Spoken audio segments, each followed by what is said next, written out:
여기 아이들의 예쁜 신발이 있습니다. 윗줄에는 여성스러운 분홍색 신발이, 아랫줄에는 남성스러운 파란색 신발이 진열되어 있습니다.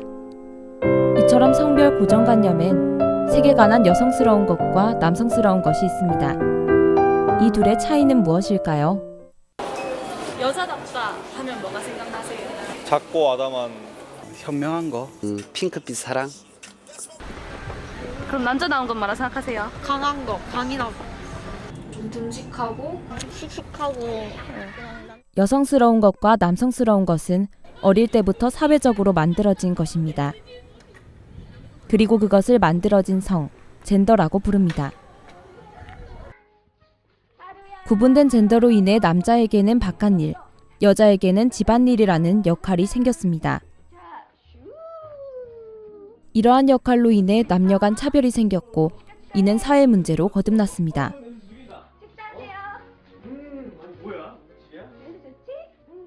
지금 우리가 겪고 있는 성차별은 무엇이 있을까요?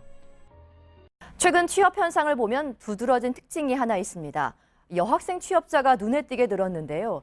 실제 통계를 봐도 남성 취업자를 앞질렀습니다. 하지만 그 숫자가 많다는 것이 꼭 취업의 질까지 낮다는 의미는 아닙니다. 우리 사회에서 왜 이전과 다르게 여성 취업자가 많아졌을까요? 흔히 상식적으로 많이 알려진 거는 고등교육, 즉 대학 교육을 받은 여성의 숫자가 이전 시기에 비해서 계속해서 증가하고 있죠. 그러다 보니까 더 이상 이제 여러분들이 어머니 세대처럼 대학을 졸업한 이후에 또는 취업을 가진 이후에 취업을 한 이후에 결혼을 하면 그만둔다라는 인식이 이제 사라지기 시작을 했어요. 그리고 또 다르게 말씀을 드릴 수 있는 부분들은 현실적으로 자녀 양육이라든가 아니면은 집안에서 먹고 사는 부분이라든가 주거비의 그 비용들이 이전에 비해서 올라가면서 맞벌이를 하지 않으면은 살 수 없는 상황이 되어버렸어요. 그래서 그 외벌이만으로는 살 수 없는 조건들, 상황들, 사회적 그 상황의 변화가 그 맞벌이를 계속하게 하고 전체적으로 그 연령대의 20대와 50대의 그 취업률을 높이게 된 되게 중요한 요인이라고 말씀드릴 수 있을 것 같아요. 늘어난 취업 여성들. 그렇다면 지금은 여성시대인가요? 우리나라의 여성 고용률 그래프를 보면 30대 초반 고용률이 떨어지는 M자형 곡선을 그리고 있습니다. 이는 30대 여성들이 출산 후 양육 문제로 직장을 그만두기 때문입니다. 실제로 우린 가까운 곳에서 경험하고 있습니다. 대학 4년제 대학 졸업하고 그다음에 이제 대학 교직원을 하고 있었는데 그때 당시에 남편과 이제 결혼하면서 아이를 갖게 됐는데 그때 이제 아이를 가지면서 일하기에는 병행하기에 너무 힘이 들었고 일하면서 그러면서 좀 그때 일을 잠시 그만두게 됐어요. 잠시 쉬고 있었는데 쉬고 나서 바로 다시 이제 아이를 하나 놓고 나서 다시 그 학교에서 일을 하려고 했는데 갑자기 또 둘째가 생기는 바람에 이제 아예 그렇게 하면서 경력이 단절돼 버렸죠. 그런데 그러고 나서 이제 다시 학교 쪽으로 가서 일을 하려고 했는데 아침 8시 반부터 뭐 그렇게 하면서 저녁 6시까지 풀타임으로 일을 하게 되면 해야 되는 건데 거기에 대해서 아이들이 너무 피해를 많이 볼 것 같아서 저희 아이들이 아직도 사회에는 아이를 키우는 주책임자는 여성이라는 인식이 강합니다. 요즘 아버지의 육아휴직 비율이 높아졌다고 하지만 여전히 어머니의 육아휴직 비율이 압도적으로 높습니다.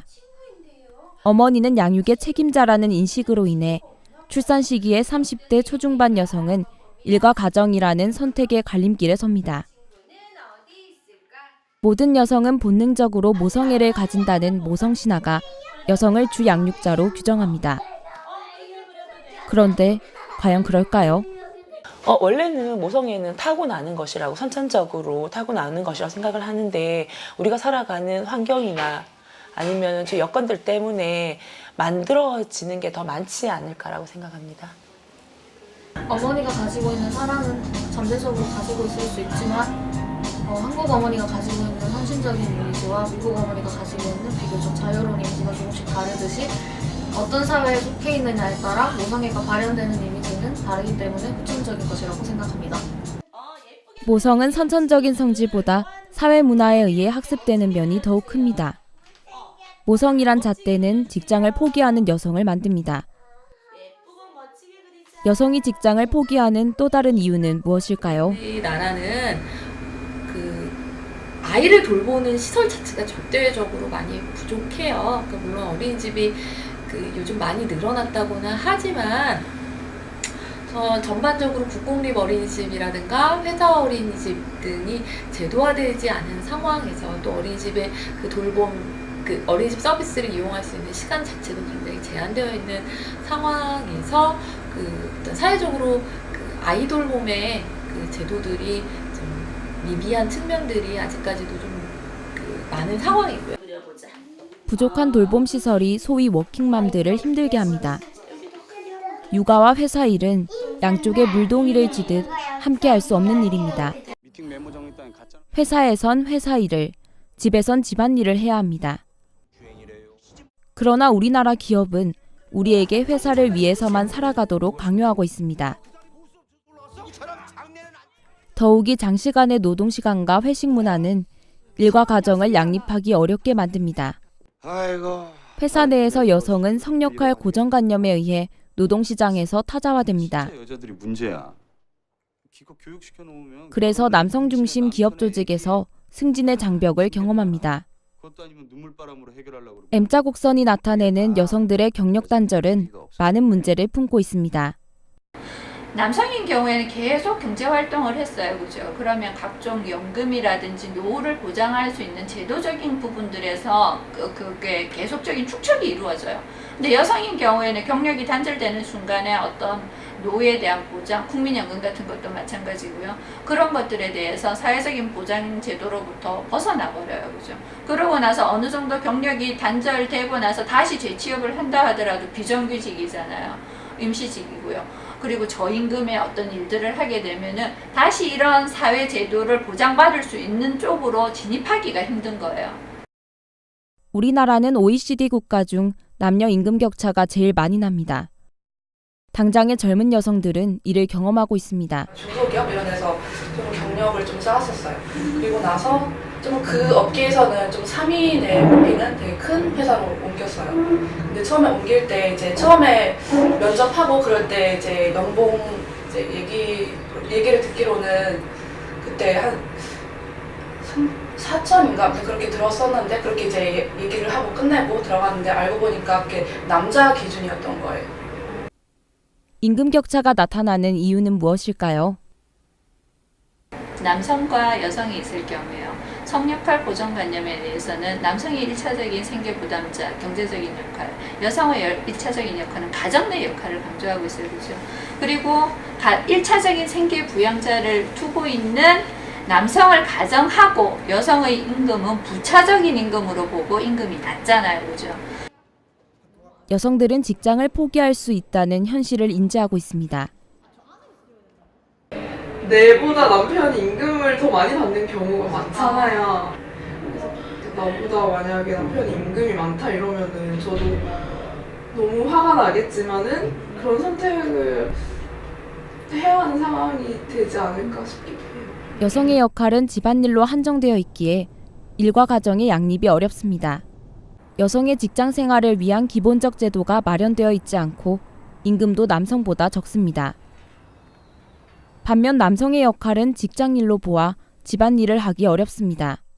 그렇지만 현재 우리 사회에서 육아휴직자 수가 늘고 있고 이들의 직장 유지율도 높아졌습니다. 하지만 전체 육아휴직 사용자 중 남성의 비중은 4.5%로 현저히 낮은 편입니다. 즉, 아직 기업 내에는 남성이 육아휴직을 사용하기 어려운 분위기가 남아 있습니다.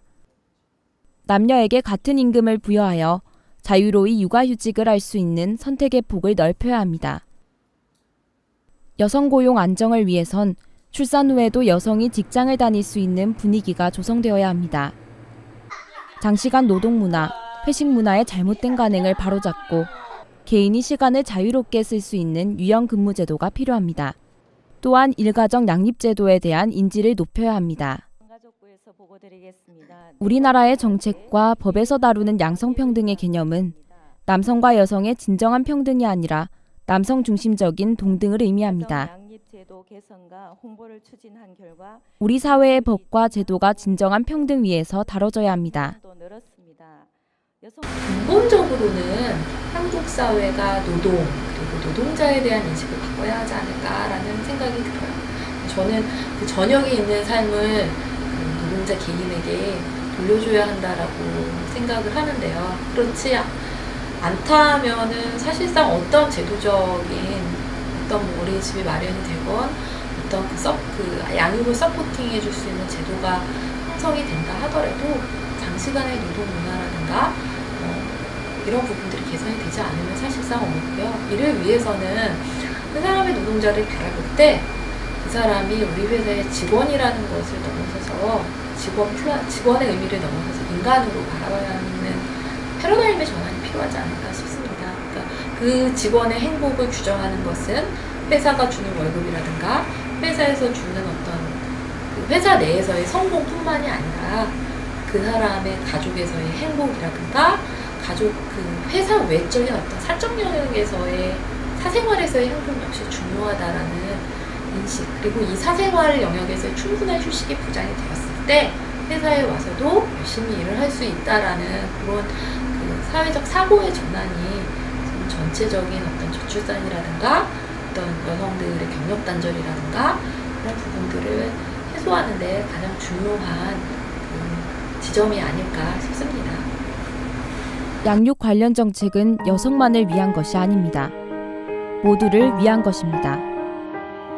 And we don't just want to talk about it. We want to try and make sure that it's tangible. I was appointed as Goodwill Ambassador for UN Women 6 months ago. And the more I've spoken about feminism, the more I have realized that fighting for women's rights has too often become synonymous with man-hating.